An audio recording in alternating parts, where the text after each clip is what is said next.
ওকে, আমাদের সময় হয়ে গেছে, তাহলে শুরু করে দিই আমরা। Essential training in data analysis with R এই ট্রেনিং প্রোগ্রামে সকলকে স্বাগতম। আজকে আমাদের চতুর্থ ক্লাস। চলুন তাহলে শুরু করে দেওয়া যাক।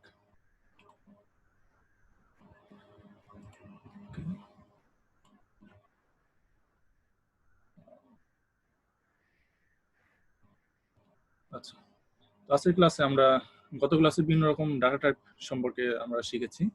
তো এখন এই ডাটা টাইপের বিভিন্ন রকম ফাংশনালিটি নিয়ে আমরা আজকের ক্লাসে আলোচনা করব। তো প্রথমে ভেক্টর দিয়ে শুরু করা যাক। তো আমরা জানি কোনো একটি ভেক্টর ডিফাইন করতে গেলে এক্স ইকুয়াল টু 1 2 বা এইভাবে কিছু ডাটা আমরা এখানে দিতে পারি। তাহলে এক্স এর মধ্যে সেই ভ্যালুগুলো জমা হবে। ওকে, দেন আমাদের যদি কোনো সময় দরকার হয় যে এক্স এর মধ্যে যে ডাটাগুলো রাখা আছে সেই ডাটাকে আবার বর্ধিত করতে হবে।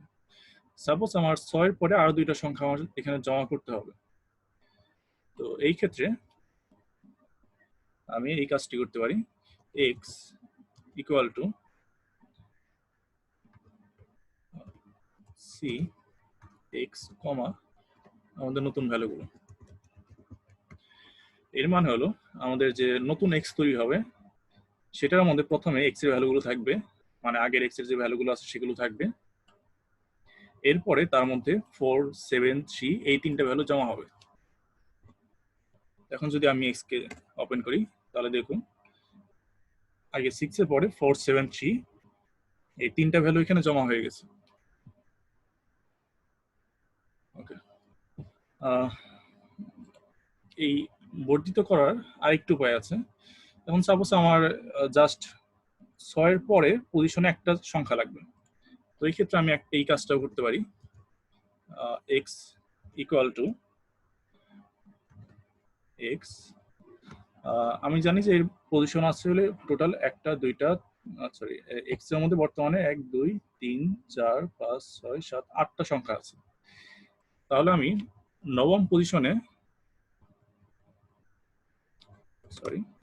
এক্স এর নবম পজিশনে আমি নতুন একটি ভ্যালু অ্যাড করতে পারি, সাপোজ 6। তাহলে এখন এক্স ওপেন করলে দেখা যাবে যে নবম পজিশনে নতুন একটি ভ্যালু 6 অ্যাড হয়ে গেছে। এখন ধরুন আপনার ভেক্টরটি অনেক বড়, এই ক্ষেত্রে আপনার কতগুলো ভ্যারিয়েবল এখানে আছে সেই সংখ্যাটা জানেন না। তো এই ক্ষেত্রে আপনাকে টাইপ করতে হবে লেন্থ অফ এক্স। তাহলে সে বলে দিবে যে এই এক্স এর মধ্যে কতগুলো ভ্যালু রাখা আছে। যেমন 9, মানে হলো এখানে এই এক্স এর মধ্যে 9টি ভ্যালু এখানে রাখা আছে। ওকে,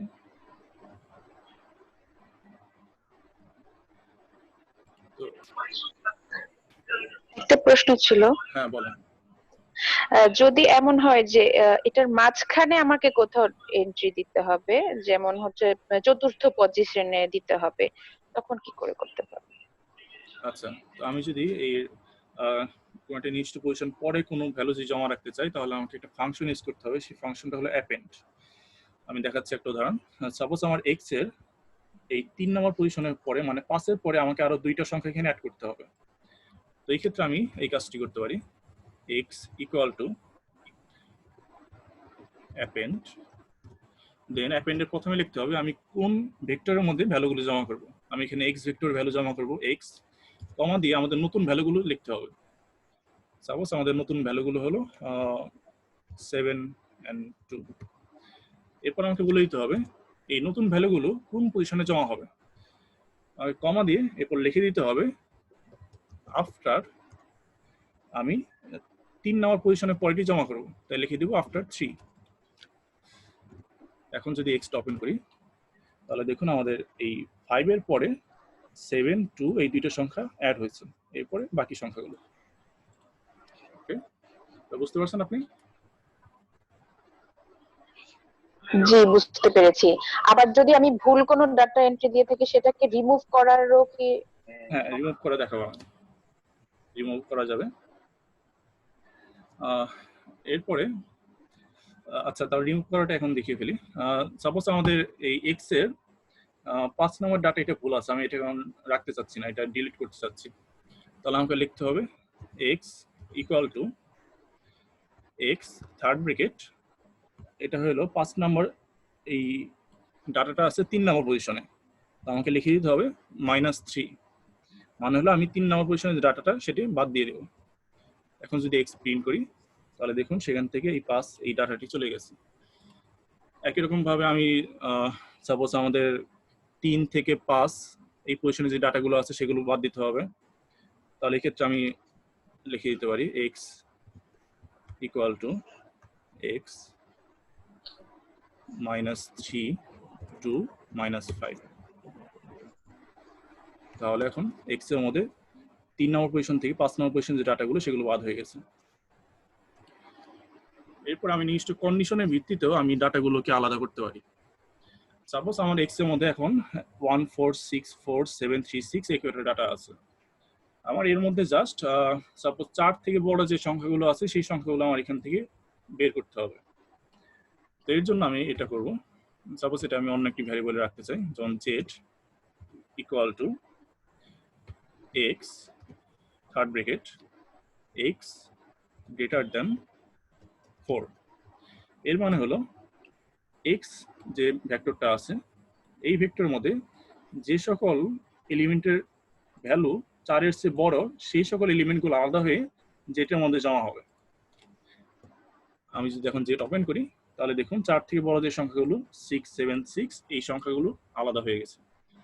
এইভাবে নির্দিষ্ট কন্ডিশনের ভিত্তিতেও আমি এই কোনো একটি ভেক্টর থেকে ডাটাগুলো আলাদা করে নিয়ে আসতে পারি।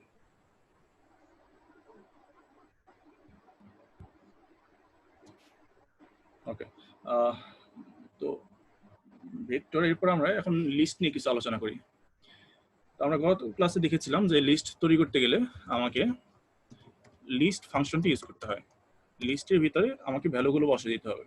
সাপোজ আমি একটি সংখ্যার লিস্ট তৈরি করব, 3 লিস্ট তৈরি করলাম। আমি এখন এই লিস্টটি যদি প্রিন্ট করি তাহলে দেখাবে এর মধ্যে 6টা সংখ্যা রাখা আছে, 3 5 2 7 9 4। আচ্ছা, কাইন্ডলি কারো মাইক্রোফোনটা অন করা, একটু মিউট করলে ভালো হবে। ওকে, ধন্যবাদ।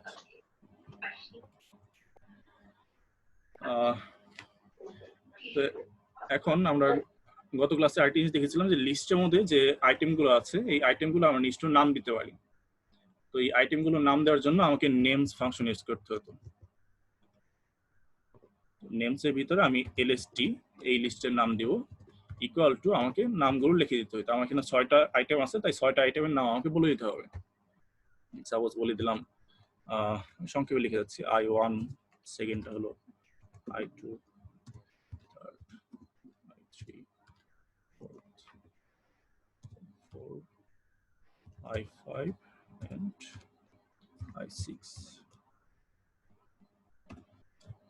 এখন যদি লিস্টটি প্রিন্ট করি তাহলে দেখুন প্রতিটা আইটেমের নির্দিষ্ট নাম হয়ে গেছে, I1 I2 I3 এভাবে। এখন আমার এই লিস্টের এখন আমার লিস্ট থেকে কোন একটি আইটেম ডিলিট করব। আমি যখন ভেক্টরে দেখিয়েছি যে ভেক্টর থেকে কোনো আইটেম ডিলিট করতে গেলে আমাকে মাইনাস দিয়ে ওই ইন্ডেক্স নাম্বারটা লিখতে হবে, কিন্তু লিস্টের ক্ষেত্রে নিয়মটা একটু আলাদা। তো লিস্টের ক্ষেত্রে আমাকে এইভাবে কাজ করতে হবে, এলএসটি থার্ড ব্র্যাকেট, এরপর আমাকে বলে দিতে হবে কোন কোন আইটেমগুলো আমি ডিলিট করতে চাই। সাপোজ এখানে আমি আইটেম 3 এবং আইটেম 5 এই দুইটা আইটেম আমি ডিলিট করতে চাই, তাহলে ভিতরে আমি ওই নামগুলো লিখে দেব, item 3, item 5 equal to null. আমি যদি ইকুয়াল টু নাল লিখি, এটা লিখে এন্টার দিলে এখন যদি এলএসটি প্রিন্ট করি তাহলে দেখুন এখান থেকে আইটেম 3 এবং আইটেম 5 এই দুইটা আইটেম বাদ হয়ে গেছে। এভাবে আমরা লিস্ট থেকে কোনো এলিমেন্টকেই ডিলিট করতে পারি। ওকে, তো আমরা গত ক্লাসে আরেকটা জিনিস দেখেছিলাম যে লিস্টের মধ্যে একটা প্রশ্ন ছিল। বলেন। আচ্ছা, এমন হতে পারে ডাটা সেটটা অনেক বড়, তাহলে ইন্ডেক্সটা নাম্বারটা তো সবসময় কি কাউন্ট করে করে, যেমন যদি হয় এটা 44 এবং 47 নাম্বার ডাটাটা আমি রিমুভ করতে চাই, তাহলে সেটা কি গুণে গুণে করতে হবে নাকি ইন্ডেক্স নাম্বারটা বের করার কোনো ওয়ে আছে? আচ্ছা, এটা কি ভেক্টরের ক্ষেত্রে বলতেছেন? জি। আচ্ছা, সাপোজ ভেক্টর, আমি একটা বড় একটা ভেক্টর তৈরি করি, এস বড় সি, সাপোজ এখানে আমার 3 6 র্যান্ডমলি কিছু নাম্বার আছে, এরপর সাপোজ 4 থেকে 50 এই কয়টা নাম্বার এখানে রাখা আছে, এরপরে এখানে 3 7 3 56। এখন যদি বি প্রিন্ট করি তাহলে দেখুন বি এর মধ্যে অনেকগুলো ডাটা এখানে রাখা আছে। তো আমার সাপোজ এই 27 28 এই দুইটা ডাটা আমার ডিলিট করতে হবে, তাহলে আমাকে অবশ্যই এই দুইটা ডাটার পজিশন জানতে হবে, কত নাম্বার ইন্ডেক্সে এরা আছে। তো এই পজিশনটা আমি যদি প্রথম থেকে গুণে গুণে বের করতে চাই তাহলে অনেক কষ্টসাধ্য, কিন্তু এটা বের করার জন্য আর একটি সহজ নিয়ম আছে, সেটি হলো এই আর এর এই ভেক্টরের বাম পাশের দিকে দেখুন যে এখানে একটি নাম্বার দেওয়া আছে, কতগুলো নাম্বার এখানে দেওয়া আছে 1 21 41। তো এর মানে হলো যে এই যে সারিটা, এই সারির প্রথম যে এলিমেন্টটা এর ইন্ডেক্স হলো 1, এরপরে এর ইন্ডেক্স 2 3 4, এভাবে 19 নম্বর পজিশন, 19 নম্বর যে ডাটাটা বা 19 যে ডাটার ভ্যালুটা এর ইন্ডেক্স নাম হলো 20, আপনি গুণে দেখতে পারেন এর ইন্ডেক্স নাম 20 হবে। এরপরে এই যে 20 নম্বর পজিশন, 20 নম্বর যে ডাটাটা এর ইন্ডেক্স নাম হলো 21, মানে হলো প্রতিটা সারির প্রথম যে ডাটাটা তার ইন্ডেক্স নাম্বারটা বাম পাশে লিখে দেওয়া থাকে। যেমন 40 এর ইন্ডেক্স নাম্বার হলো 41। তো আমি এভাবে খুব সহজে যে কোনো একটা ডাটা পজিশন বের করতে পারি। এখন সাপোজ আমার 25 26 এর ইন্ডেক্স আমার জানতে হবে, তাহলে আমি এখান থেকে গণনা শুরু করতে পারি। এটা যেমন 21 22 23 24 25 26, তাহলে আমাদের 25 এই ভ্যালুটা আছে 26 ইন্ডেক্স নাম্বারে। তো একই রকম ভাবে ধরেন শেষের দিকে ধরেন কোন একটি ডাটা, ধরেন আমাদের এই 36 এর ইন্ডেক্স নাম্বার কত আমার জানতে হবে, তাহলে এই ক্ষেত্রে আমি উল্টো থেকে গণনা আসতে পারি। যেমন 40 এটা হলো আমার 41 নাম্বার ইন্ডেক্স ডাটা, তাহলে 39 হবে আমাদের 40 নাম্বার ইন্ডেক্সের ডাটা, এরপর এটা হবে 39 ইন্ডেক্সের ডাটা, এটা 38 ইন্ডেক্সের ডাটা। এইভাবে আমি কোন একটি ভেক্টর লিস্ট থেকে যে কারো ইন্ডেক্স নাম্বার সহজে বের করতে পারি। ওকে, জি, ধন্যবাদ। ওকে, ধন্যবাদ। ওকে, আমাদের তার লিস্টে ফিরে যাই। তো লিস্টের মধ্যে আমার এই কয়টা ডাটা এখানে রাখা আছে, এখানে 4টা ডাটা রাখা আছে। লিস্টের ক্ষেত্রে একটি ঝামেলা হলো লিস্টের মধ্যে কোনো ধরনের ফাংশন, বেশ কয়েকটা ফাংশন লিস্টের মধ্যে এরর দেখায়। তার ম্যাথমেটিক্যাল যে ফাংশনগুলো, সেই ফাংশনগুলো সাধারণত লিস্টের মধ্যে কাজ করে না। যেমন সাপোজ এই এলএসটি এখানের মধ্যে 3 5 7 4 চারটা সংখ্যা এখানে রাখা আছে। আমি যদি 4টা সংখ্যা গড় বের করতে চাই, মিন লিখে যদি এলএসটি দেই, তাহলে দেখুন সে এরর দেখাচ্ছে এবং সে বলতেছে এটা নট অ্যাভেলেবল। লিস্ট যেহেতু মিক্সিং ডাটা টাইপ, তার মানে এখানে ডাটা টাইপ মিক্স করে রাখা যায়, এই কারণে মূলত লিস্ট থেকে এই ধরনের ফাংশনগুলো কোনো ভ্যালু আউটপুট দিতে পারে না। এর জন্য আমাকে কোনো একটি লিস্টের কোনো যদি আমার ম্যাথমেটিক্যাল ফাংশন কাজ করতে হয় সেখানে, তাহলে ওই লিস্টটাকে আমাকে ভেক্টর রূপান্তর করে নিতে হবে, এরপর আমি সেখানে ম্যাথমেটিক্যাল ফাংশনগুলো ইউজ করতে পারবো। তো কোন একটি লিস্টকে যদি আমি ভেক্টর রূপান্তর করতে চাই তাহলে আমাকে আনলিস্ট নামে একটি ফাংশন ইউজ করতে হবে। আনলিস্ট দিয়ে ভিতরে বলে দিব ওই লিস্টটা তাকে আমি ভেক্টর রূপান্তর করতে চাই, তাহলে দেখুন সে লিস্টের যে আইটেমগুলো আছে সেগুলো ভেক্টরের মতো করে রিপ্রেজেন্ট করতেছে। এখন আমি যদি এটাকে আমি ধরলাম নতুন একটি ভেক্টরে জমা করব, সাপোজ সি এর মধ্যে জমা করতে চাই, তাহলে সি এর মধ্যে জমা হবে আনলিস্ট। এলএসটি কে আমি ভেক্টর রূপান্তর করি, সেটাকে সি এর মধ্যে জমা করব। তো সি এর মধ্যে ভ্যালুগুলো জমা হলো, এখন আমি এই সি এর মধ্যে ম্যাথমেটিক্যাল ফাংশনগুলো ইউজ করতে পারবো। এখন আমাকে কোনো এরর দেখাচ্ছে না এবং সঠিক গড় মানটা সে প্রদর্শন করতেছে। তো এই কারণে এই জিনিস খেয়াল রাখতে হবে যে আমাকে লিস্টের মধ্যে সাধারণত ম্যাথমেটিক্যাল ফাংশনগুলো কাজ করে না, তাই ম্যাথমেটিক্যাল ফাংশন নিয়ে কাজ করতে গেলে অবশ্যই লিস্টকে ভেক্টরে রূপান্তর করে নিতে হবে।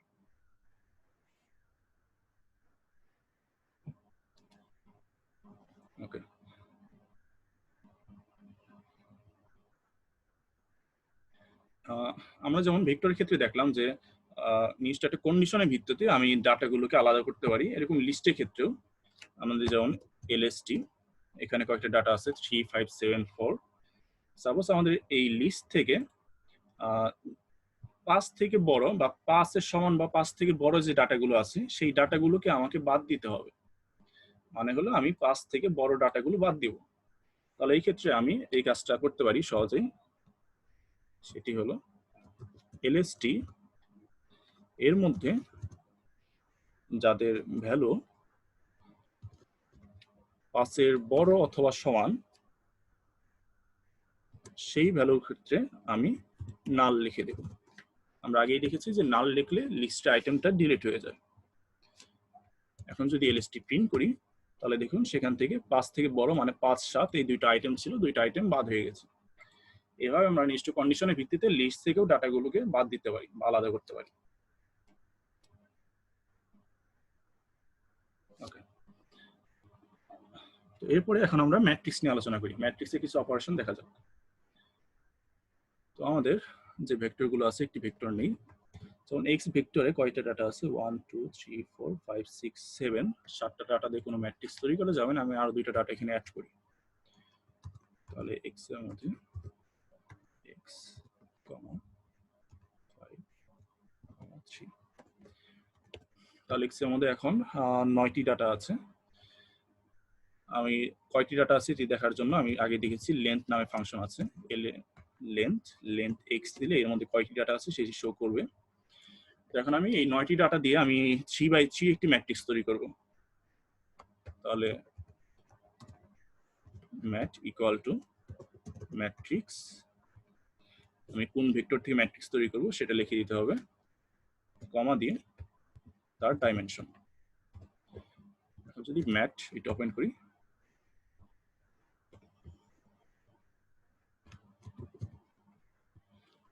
ম্যাট ওপেন করলে সেটা একটি 3x3 ম্যাট্রিক্স আকারে সে প্রদর্শন করবে।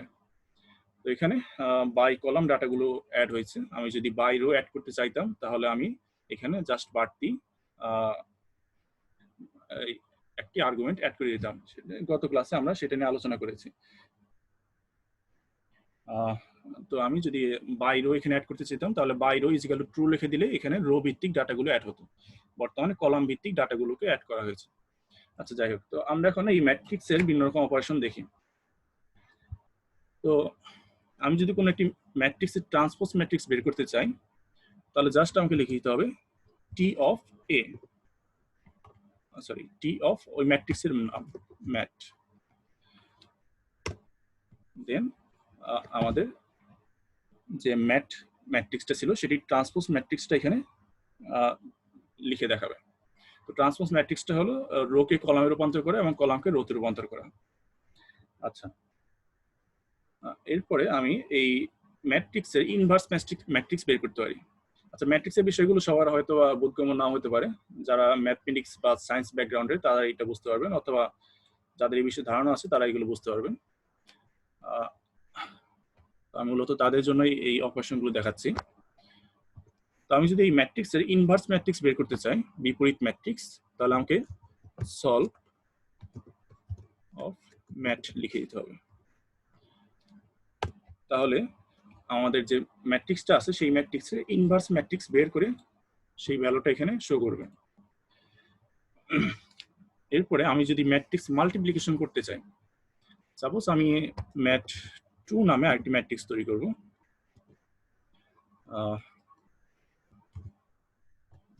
ম্যাট্রিক্সটা সাপোজ আমি তৈরি করব 1 থেকে 9 এই সংখ্যাগুলো নিয়ে, এবং এটি হবে একটি 3x3 ম্যাট্রিক্স।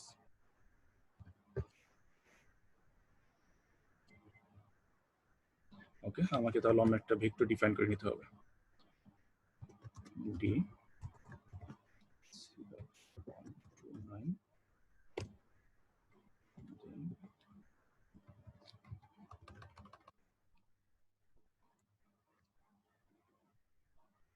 আমি ম্যাট্রিক্স ফাংশনটি ইউজ করিনি, সরি।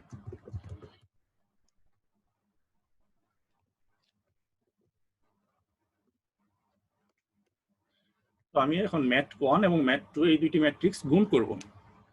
তো আমি যদি এভাবে করি যে ম্যাট ইনটু ম্যাট 2, তাহলে দেখুন কি রেজাল্ট দেখায়।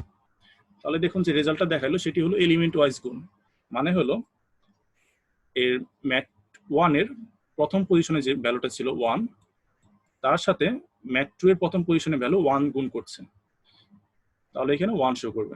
এবার ম্যাট্রিক্সের ম্যাট 2 এর 2/2 পজিশনে আছিল 5 এবং ম্যাট এর 2/2 পজিশনে ছিল 7, তো 5 7 গুণ করলে হয় 35, তাই এইভাবে সেইখানে 35 দেখিয়েছে। কিন্তু আমরা জানি যে ম্যাট্রিক্স কোনটা এইভাবে করে না, ম্যাট্রিক্স কোনটা আমাদের একটা রো এর সাথে একটি কলামের গুণ করতে হয় এবং সেই ভ্যালুগুলো এরপর যোগ করতে হয়। তো ওই রকম ম্যাট্রিক্স মাল্টিপ্লিকেশন করার জন্য আমাকে এইভাবে লিখতে হবে, ম্যাট পার্সেন্টেজ দেন গুণ চিহ্ন দেন পার্সেন্টেজ, এরপর ম্যাট 2। এটা দিলে আমরা যে ম্যাট্রিক্স মাল্টিপ্লিকেশন বলতে যা বুঝি সেটি করে দেখাবে। তাহলে দেখুন বর্তমানে যে ভ্যালুগুলো সেটি হলো ম্যাট্রিক্স মাল্টিপ্লিকেশন করলে যে ভ্যালুগুলো পাওয়া যায় সেই ভ্যালুগুলো এখানে দেখাচ্ছে। এরপরে আর আমি চাইলে আমি কোনটি আইডেন্টিটি ম্যাট্রিক্স এখানে আর এর মধ্যে তৈরি করতে পারি। তো আইডেন্টিটি ম্যাট্রিক্স তৈরি করার জন্য আমাকে এই ফাংশন ইউজ করতে হবে, ডায়াক ফাংশন, এবং এর ভিতর লিখে দিতে হবে কি আকারের আমি আইডেন্টিটি ম্যাট্রিক্স তৈরি করব। সাপোজ আমি 5/5 আকারে আইডেন্টিটি ম্যাট্রিক্স তৈরি করব, তাহলে জাস্ট 5 লিখে এন্টার দেব, তাহলে দেখুন একটি 5/5 আকারে একটি আইডেন্টিটি ম্যাট্রিক্স তৈরি হয়ে গেল। এইভাবে আমরা বিভিন্ন রকম ম্যাট্রিক্সের অপারেশন এই আর এর মধ্যে করতে পারি। ওকে, তো ম্যাট্রিক্স অপারেশন নিয়ে কারো কোনো প্রশ্ন আছে? ওকে, তাহলে আমরা এই পরের টপিকে যাই। আমরা ম্যাট্রিক্সের সাপোজ আমাদের ম্যাট যে ম্যাট্রিক্সটা ছিল, বারবার ফাংশন হয়ে যাচ্ছে এটা, তো এই ম্যাট ম্যাট্রিক্সের আমি রো এবং কলামে নির্দিষ্ট নাম দিতে পারি। তো যেমন আমার ম্যাটের যে কলামগুলো আছে এই কলামগুলো আমি নামকরণ করতে চাই, তাহলে আমি লিখব col names of mat equal to কলামের নামগুলো। এখানে 3টি কলাম আছে, 3টি কলামের নাম দিব। সাপোজ প্রথমটার নাম হলো কলাম 1, দ্বিতীয়টার নাম কলাম 2, তৃতীয়টার নাম কলাম 3। দেন আমি যদি ম্যাট প্রিন্ট করি,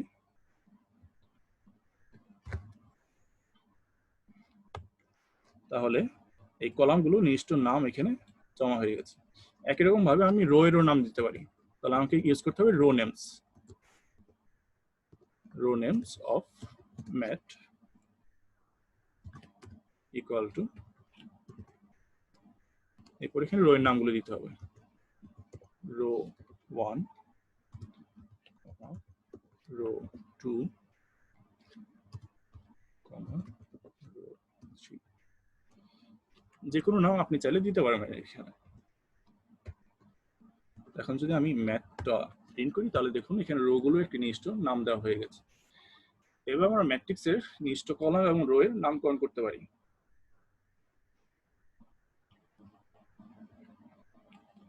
এরপরে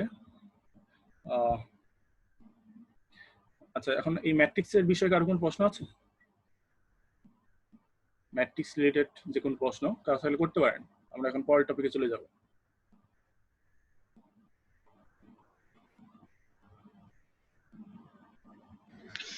ভাইয়া এই যে ডায়াক 5 এটা বুঝলাম না।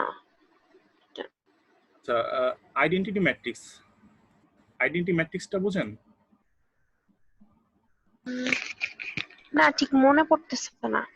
আচ্ছা, তাহলে এই নিয়ে আপনার চিন্তা করার দরকার নেই। এটি যারা এই ম্যাথ ডিপার্টমেন্টের বা সায়েন্সের নিয়ে যারা কাজ করে তারা এই রিলেটেড কাজ করে থাকে। তো আপনার এটা না বুঝলে হবে, সমস্যা নেই। আমাদের অ্যানালিসিস কাজ এটা তেমন কাজ করবে না, এটা তেমন দরকার হবে না। জাস্ট যারা ম্যাথমেটিক্যাল কোনো ক্যালকুলেশন যদি করতে চায় তাহলে সেটি ইউজ করতে পারে। আমি জাস্ট বলে রাখি, যেমন এই আইডেন্টিটি ম্যাট্রিক্সটা এটা হলো এর যে কর্ণ বরাবর মানে ডায়াগোনাল বরাবর ভ্যালুগুলো ভ্যালু 1 হয়। দেখুন এখানে 5/5 ম্যাট্রিক্স, এখানে কর্ণ বরাবর যে ভ্যালুগুলো সেগুলো ভ্যালু হলো 1। এটাকে মূলত বলা হয় আইডেন্টিটি ম্যাট্রিক্স। এই আইডেন্টিটি ম্যাট্রিক্সের বৈশিষ্ট্য হলো আমি যদি আইডেন্টিটি ম্যাট্রিক্স দিয়ে অন্য কোনো ম্যাট্রিক্সকে গুণ করি তাহলে ভ্যালুটা সেম থাকে, ভ্যালুটা চেঞ্জ হয় না। এই কারণে একে আইডেন্টিটি ম্যাট্রিক্স বলা হয়। এটা নিয়ে আপনার অত চিন্তা না করলেও হবে, সমস্যা নেই।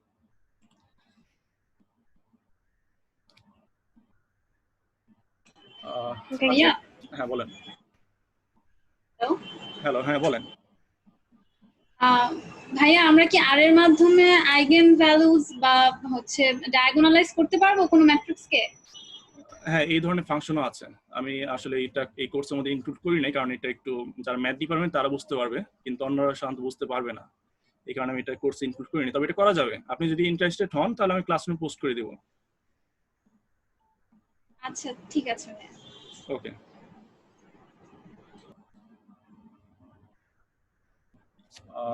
আচ্ছা, এমডি ফজলে তিনি একটা কমেন্ট করেছেন যে what is the function to transpose.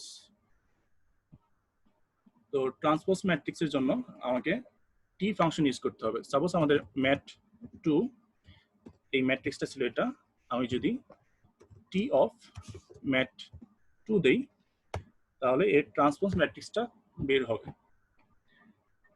Okay MD Fazle, আপনার উত্তরটা পেয়েছেন?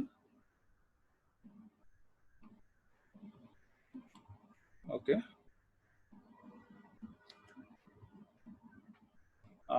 আচ্ছা, এখন আমি তাহলে ডাটা ফ্রেম নিয়ে আলোচনা করি। ডাটা ফ্রেমে বিভিন্ন রকম ফাংশনালিটি নিয়ে। তো ডাটা ফ্রেম তৈরি করার জন্য আমি গত ক্লাসে দেখেছিলাম যে আমি একটি ব্ল্যাঙ্ক ডাটা ফ্রেম অনেকভাবে তৈরি করা যায়। আমি যদি সিএসভি ফাইল বা অন্য কোনো যে কোনো ধরনের ফাইল থেকে ডাটা ইনপুট করি তাহলে সেটার একটা ডাটা ফ্রেম হিসেবে এখানে আর এর মধ্যে জমা হয়, অথবা আমি একটা ডাটা ফ্রেম এখানে তৈরি করতে পারি। ডাটা ফ্রেম দিলে একটা ব্ল্যাঙ্ক ডাটা ফ্রেম তৈরি হবে। আচ্ছা সরি, এটা ইকুয়াল টু হবে। এরপর আমি এই ডাটা ফ্রেমটা আমি এডিট করতে পারি। dfrm equal to edit dfrm। তাহলে এর মানে হলো ডাটা ফ্রেমটা এডিট করে আমি ডাটা ফ্রেমের মধ্যে জমা করব। তাহলে একটি এডিটর এখানে দেখাবে। এরপর এখানে আমি নিজে ইচ্ছা মতো একটি ডাটা ফ্রেম তৈরি করতে পারবো।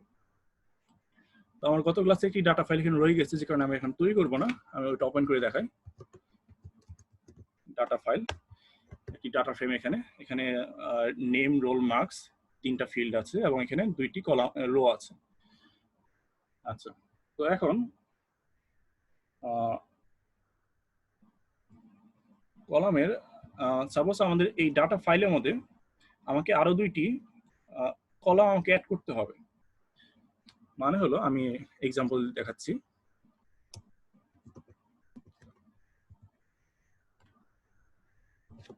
সাপোজ নিউ ডাটার মধ্যে কিছু ডাটা রাখা আছে, একটি ডাটা ফ্রেম।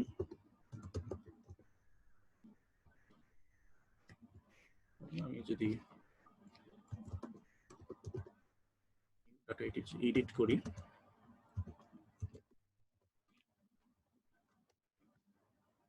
সাপোজ এখানে আমার আরো 2টি কলাম অ্যাড করব। সাপোজ অ্যাড্রেস নামে একটি কলাম অ্যাড করলাম, অ্যাড্রেস, and then একটি column suppose blood group.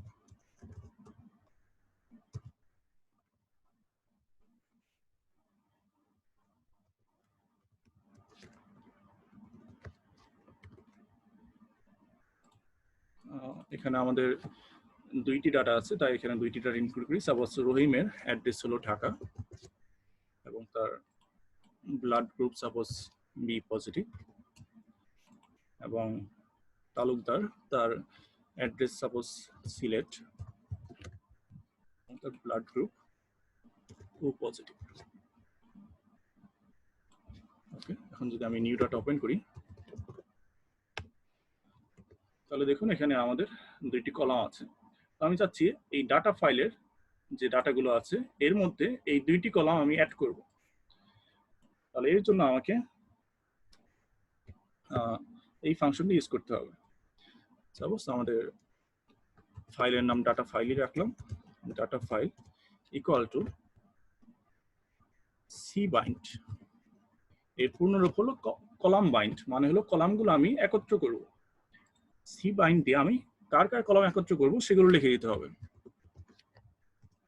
Data file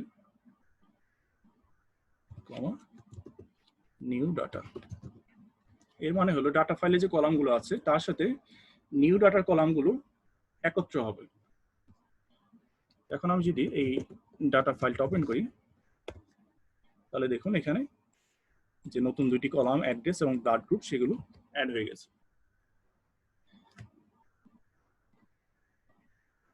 তো এরপরে আমি আরেকটা জিনিস দেখাবো, সেটা হলো আমি কিভাবে আমি নতুন রো অ্যাড করতে পারি। মানে হলো আমাকে ধরুন নিচের রহিম তালুকদার এই দুইজনের ডাটা এখানে আছে, আমার সাপোজ আরিফ, এরপরে করিম, এরকম আরো কয়েকজনের ডাটা আমার অন্য ফাইলে রাখা আছে, সেগুলো আমি এর মধ্যে জমা করতে চাই। তাহলে এর জন্য আমি আরেকটি ডাটা ফাইল তৈরি করি। ডি ফাইলে এটি রাখা আছে, ডাটা ডট ফ্রেম। এখানে আমি যদি এডিট করি, D file equal two edit.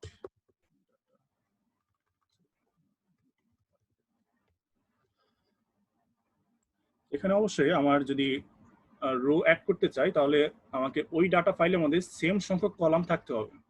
মানে হলো এখানে name, roll, marks, address, blood group, এই 5টা ফিল্ড আমার আছে। আর যে নতুন রোগুলো অ্যাড করব সেই রোগুলোর মধ্যেও এই সেম সংখ্যক কলাম থাকতে হবে এবং একই নামে, নেম, দেন রোল, নিউমেরিক, দেন মার্কস, numeric,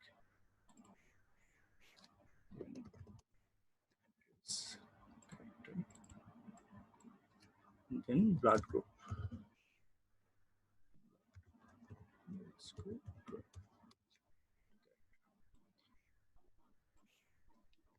Okay, তো নেমের মধ্যে সাপোজ আরিফ নামে একজন, তার রোল 45 এবং মার্কস 350, তার অ্যাড্রেস ঢাকা, তো ব্লাড গ্রুপ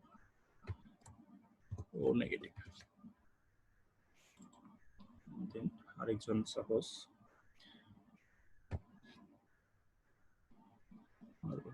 করিম, তার রোল 50, তার মার্কস 400, তার অ্যাড্রেস রাজশাহী, ব্লাড গ্রুপ এ পজিটিভ। ডি ফাইলে যদি ওপেন করি, তাহলে এখানে এই ডাটাগুলো রাখা আছে। আমি চাচ্ছি এই রোগুলোকে আগে ডাটা ফাইলে রো এর মধ্যে জমা করব। তাহলে এখানে কাজটা আগের মতোই। আমি সাপোজ এটি আপডেটেড ফাইল নামে একটি ডাটা ফাইলে জমা করব। ইউপি ফাইল আমি সংক্ষেপে লিখছি। এর মধ্যে আমি যেহেতু রোগুলো একত্র করব, তাই আমাকে লিখতে হবে আর বাইন্ড। আর বাইন্ড মানে হলো রোগুলোকে একত্র করা। এরপর আমি কি কার কার রো অ্যাড করব সেগুলো লিখে দিব। আমি হলো ডাটা ফাইল এবং ডি ফাইল এদের রোগুলো অ্যাড করব। এখন যদি আপ ফাইলটা ওপেন করি, তাহলে দেখুন রহিম তালুকদারের পরে আরিফ, করিম, তাদের ডাটাগুলো এখানে যুক্ত হয়ে গেছে এবং যে ফিল্ডে যে ডাটাগুলো রাখা আছে সেই অনুযায়ী এখানে যুক্ত হয়ে গেছে। ওকে, তো এরপরে আমি এই ডাটা ফাইলের আমি কোনো রো নির্দিষ্ট কোনো কলাম আমি সিলেক্ট করতে পারি। সাপোজ আমাদের এই আপ ফাইল যে ডাটা ফাইলটা, এই ডাটা ফাইলের রোল যে কলামটা আছে সেটি সিলেক্ট করতে হবে। তো এই ক্ষেত্রে কয়েকটি বিষয় খেয়াল রাখতে হবে। আমি যদি একটা থার্ড ব্র্যাকেট দিয়ে ভিতরে লিখে দিই রোল, তাহলে এই রোল যে কলামটা আছে সেই কলামের ভ্যালুগুলো এখানে প্রিন্ট করে সে দেখাচ্ছে। কিন্তু আমি যদি এই কাজটা করি, আপ ফাইলের ভিতরে আমি যদি ডাবল থার্ড ব্র্যাকেট দিই, তাহলে দেখুন সে ওই ভ্যালুগুলি দেখাচ্ছে, কিন্তু সে একটি ভেক্টর আকারে দেখাচ্ছে। এখানে যেমন একটি কলাম আকারে দেখাচ্ছিল, কিন্তু এখানে একটি ভেক্টর আকারে সে দেখাচ্ছে। তার মানে হলো আমি যদি একটি ব্র্যাকেট দেই, থার্ড ব্র্যাকেট দেই, তাহলে সেটি একটি কলাম আকারে রিপ্রেজেন্ট হবে বা একটি ডাটা ফ্রেম আকারে রিপ্রেজেন্ট হবে। আমি যদি ডাবল থার্ড ব্র্যাকেট দেই, তাহলে সে একটি ভেক্টর আকারে সেটাকে রিপ্রেজেন্ট করবে।